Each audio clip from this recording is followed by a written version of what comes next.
All right, welcome back. It is late April 1862, and we're looking at the situation in Virginia. A lot of times people ask me about the strategy, what's the best strategy for the South, and I think there are a lot of different strategies.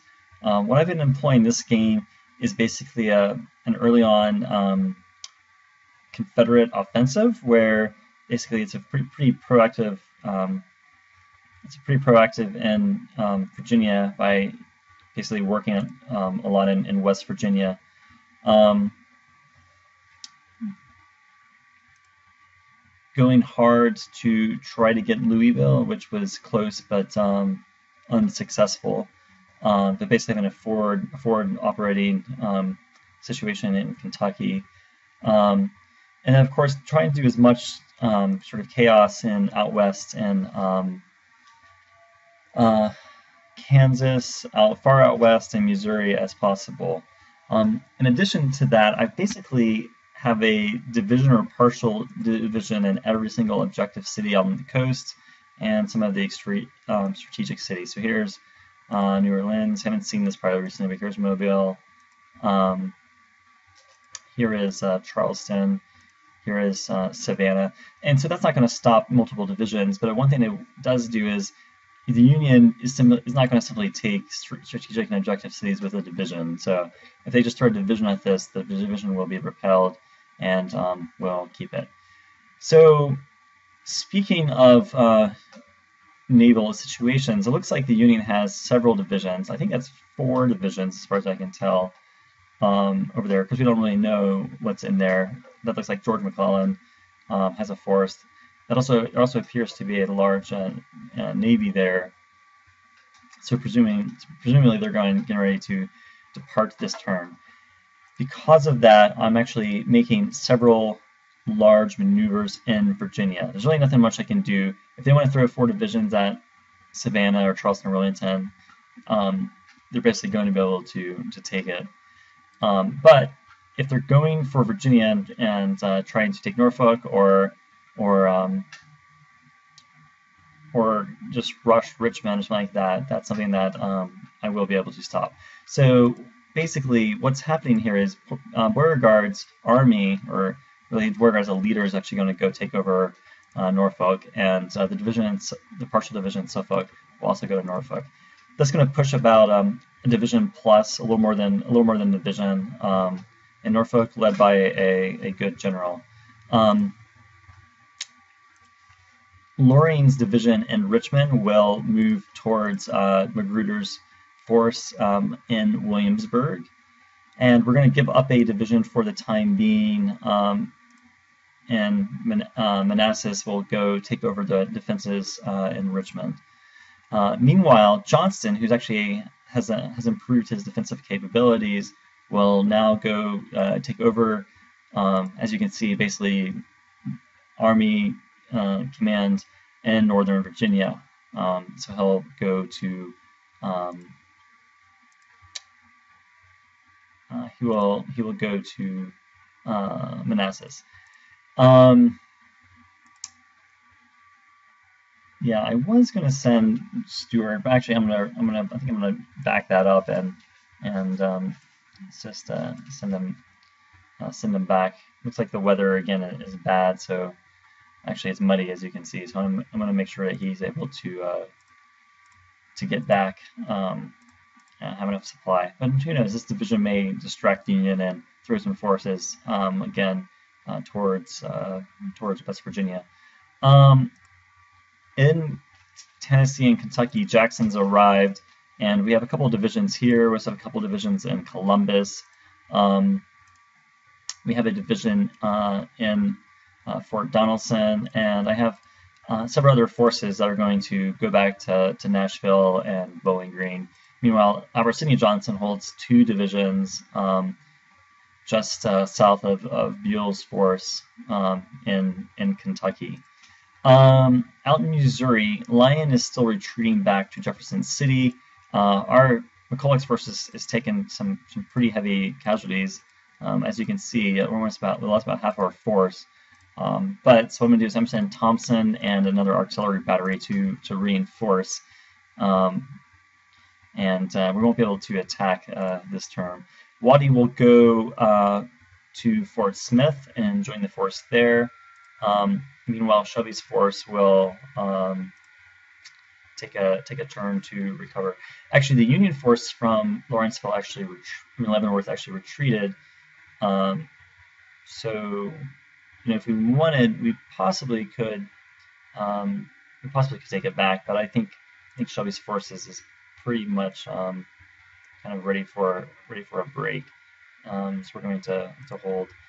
So at this point, I'm going to send Sibley forward a region. I want to get a good view, try to get a better view on what's up here in Santa Fe. If we could take Santa Fe, that would be a big plus. It is a strategic town here in New Mexico. And at this point, I'm going to play the turn, and we'll kind of roll the dice and see what happens with George B. McClellan's force.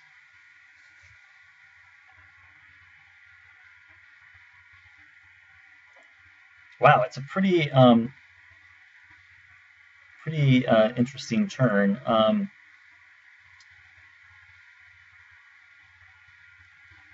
Yeah, so what's happened is it looks like we'll have to see exactly what happens, but McClellan arrived in Williamsburg and attacked, and it looks like more or less what's his name? Oh, there it is. Yeah, Magruder's force was defeated. Ewell had not arrived yet, and is actually now retreating, as you can see. It was 4 divisions, as we can see. So the Union's basically coming in so it doesn't get hit with the 2 national morale. So if it's able to hold that position, that will be the case. We'll look at the battle screen in a minute. Didn't see any other big movement in the area, so everything else is kind of sitting tight. The other really sort of pretty big news was Grant moved on Columbus with its 3 divisions, and there was a massive battle. You can actually see that the Confederate national morale is now 134. So it looks like about half of these divisions were wiped out or lost. But Jackson's divisions are still in good condition, as you can see here. We do have Pope's Corps, which is a couple smaller divisions. Is available up there for the Union. The Union did retreat back to Jefferson City, and meanwhile we have also reinforced McCulloch's force here. As you can see, they're slowly recovering. This cavalry force from St. Joseph did come down, so and again we're having supply issues, so I'll have to go ahead and probably pretty soon just think about where Shelby is going to go. It's actually hard. It's really difficult actually to keep enough supply for this area up here. So. Yeah, so that was really the main movement. Unfortunately, I thought that maybe it looked like Ewell was going to arrive in time to reinforce Magruder, but that was actually not the case. And so what I want us to see here is, well, first of all, let's look at the battles. Here's the first. Actually, this was a skirmish out in Kentucky. Our partisan unit retreated. May actually have been. Well, it looks like it may have actually been destroyed. Here was the battle out in Columbus. So this is a 5 national morale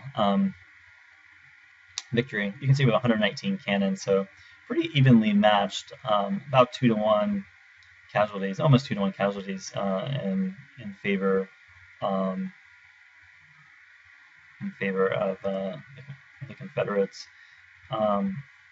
So Jackson's force is pretty severely depleted. So it looks like the first thing that happened here is the Army of the Potomac bombarded us. So the Navy bombarded us. We took 11 hits, and we returned fire and gave them 32 hits. Here was the battle at day 12. and we basically just immediately retreated. And funnily, well, basically, Eel's force arrived on day 13, so we basically just missed it. So pretty close. I think if Eel had actually been there, that it's hard to say. I don't know if it would have been. I think it would have been different. I don't know. It's hard to say how different it would be. That was they were landing with 4 divisions. Yeah. All right. Let's take a look at the rest of the messages. Okay. So we have some units trained. Okay. So a few decisions.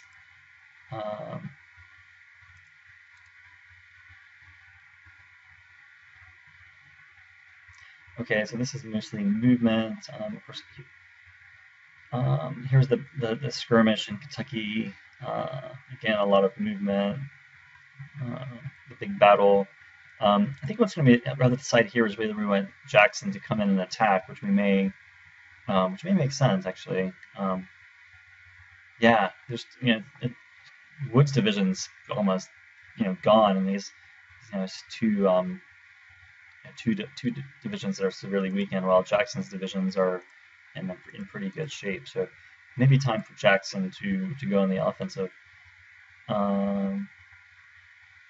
So I think it's kind of a mixed turn. I didn't actually expect Grant to. Oh, that's a big plus. We can. Could promote Stewart. That would be nice if we were able to. Although, see, the thing is, if you want to attack with Stewart, we can't actually promote here. So that's a bit of a. That one's actually a bit of a negative, but. And same thing with Bragg. So yeah, there's a weird thing like you can't actually. Oh, actually, see there it lets you do it. Promote. No. So yeah, there's kind of an issue with the game where you can't choose to promote subunits, because here it actually wants to promote Polk, which we're not going to do. So we may not be able to actually promote them because of this current situation. The Quantrill has arrived and is ready for action. We made $50,000 selling some cotton. And that's pretty much it. So yeah, I think it's kind of a mixed bag. I think the decisions the next turn will be to whether or not we want to come in and try to attack McClellan, or Grant, or neither. So few choices. Okay, see you next time.